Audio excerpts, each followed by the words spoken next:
নমস্কার বন্ধুরা, সবিতা কিচেনে সবাইকে স্বাগত। আজও আমি আরও একটা রেসিপি নিয়ে হাজির হয়ে গেছি। আজ আমি বানাবো সিম চচ্চড়ি। খুবই সহজ আর সুন্দর একটা রেসিপি। এটা আপনারা যদি বাড়িতে না বানিয়ে থাকেন তাহলে ঝটপট বানিয়ে ফেলুন, দেখবেন ভীষণই ভালো লাগবে।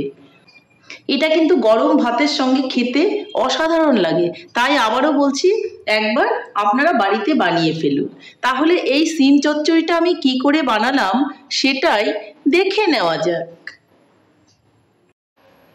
সিম চচ্চড়ি বানানোর জন্য প্রথমে কিন্তু আমি সিম নিয়ে নিয়েছি। দেখুন, এই সিমগুলোকে আমি দুদিক থেকে দেখুন আঁশগুলো ছাড়িয়ে পরিষ্কার করে রেখেছি।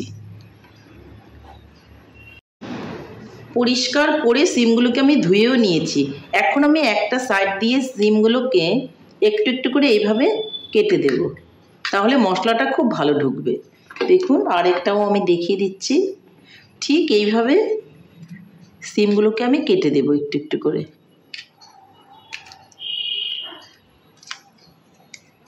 এই যে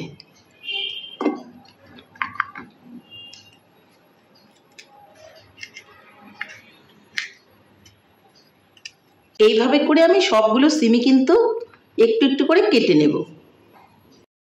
সবগুলো সিমই আমার কিন্তু সাইডগুলো একটু একটু করে কেটে নেওয়া হয়ে গেছে।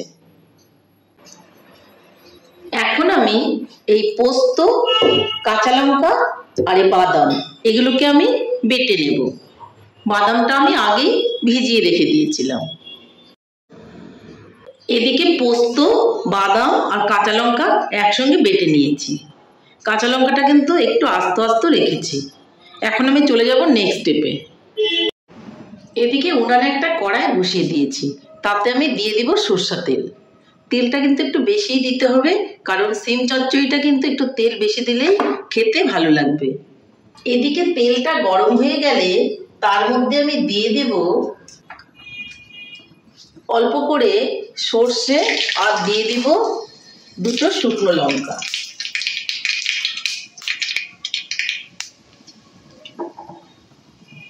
এর মধ্যে আমি সামান্য একটু পেঁয়াজ দিয়ে দেব। তেলটা যেন না ছিটে আসে তার জন্য এখনই আমি একটু হলুদ দিয়ে দেব।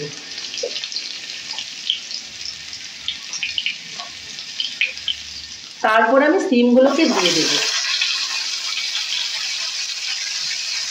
সিমগুলোকে দিয়ে একটু নেড়ে চেড়ে দেব।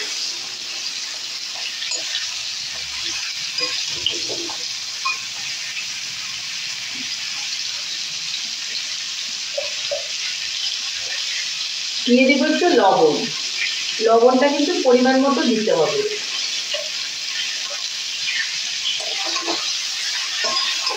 একটু ভালো করে আমি নেড়ে চেড়ে ভাপিয়ে দেব। এর মধ্যে আমি আরো একটু হলুদ দিয়ে দেব।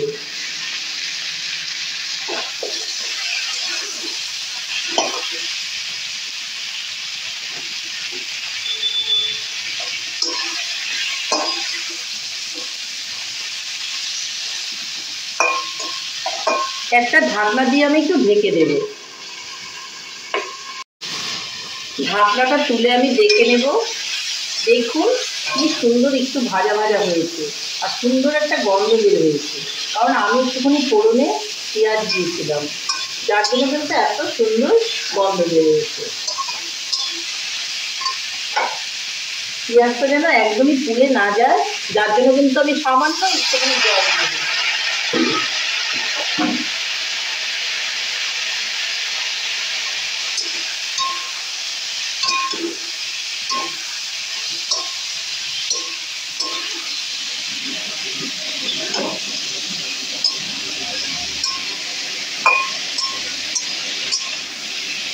আবারও কিন্তু আমি এটাকে ঢেকে রেখে দেব।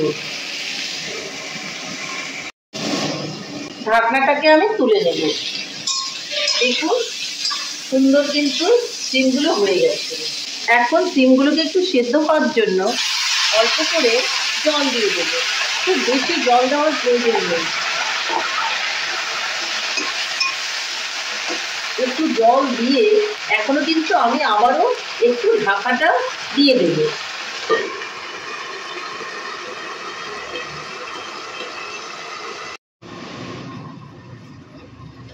আমি ঢাকনাটাকে তুলে নেব। দেখুন কত সুন্দর সিমগুলো আমার সেদ্ধ হয়ে গেছে, জলটাও কিন্তু আমার শুকিয়ে গেছে।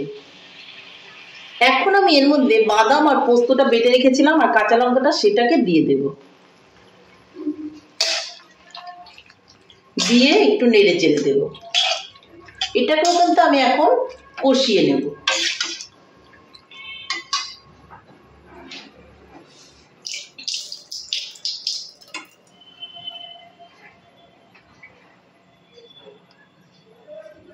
প্লেটটা ধুয়েও কিন্তু একটু জল দিয়ে দেব।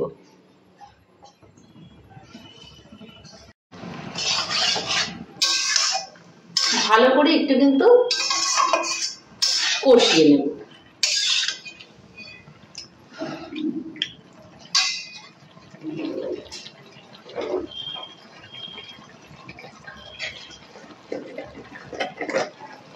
এর মধ্যে আমি এখন একটু চিনি দিয়ে দেব।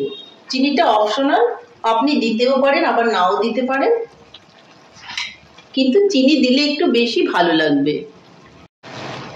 উপর থেকে কয়েকটা আস্ত কাঁচা লঙ্কা দিয়ে দেব আর একটু নেড়ে চেড়ে নেব।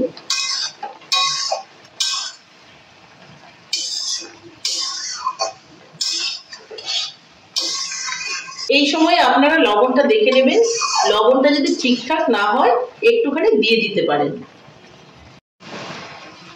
আমার সিম চচ্চড়ি কিন্তু হয়ে গেছে, দেখুন খুব সুন্দর হয়েছে। এখন আমি এর মধ্যে একটুখানি তেল দিয়ে দিব, সরষা তেল। সরষা তেল দিয়ে উনানটাকে অফ করে একটা ঢাকা দিয়ে রেখে দেব 2 মিনিটের জন্য। ঢাকনাটা তুলে নেব। দেখুন কত সুন্দর হয়েছে। আমার সিম চচ্চড়ি কিন্তু ফাইনালি রেডি। এখন আমি এটাকে নামিয়ে নেব। বন্ধুরা, আমার সিম চচ্চড়ি ফাইনালি রেডি। তাহলে আমার রেসিপিটা কেমন লেগেছে? আমার রেসিপিটা যদি আপনাদের ভালো লাগে তাহলে লাইক, শেয়ার, কমেন্ট করতে ভুলবেন না।